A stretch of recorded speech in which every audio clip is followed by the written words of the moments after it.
Hi friend, this video I am going to show you how do I turn on or off mobile data on your Android phone. Let's get started. First, unlock your phone, open the settings page. Then scroll through the page, go to connection.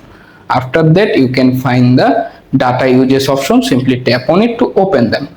Here you can find the mobile data option. Right now this option is turned off by default my phone. To turn it on, tap on the toggle switch and right now automatically turn on mobile data your phone. However, if you want to decide turn off it again, simply tap on the mobile data option again on your phone and automatically turn off mobile data.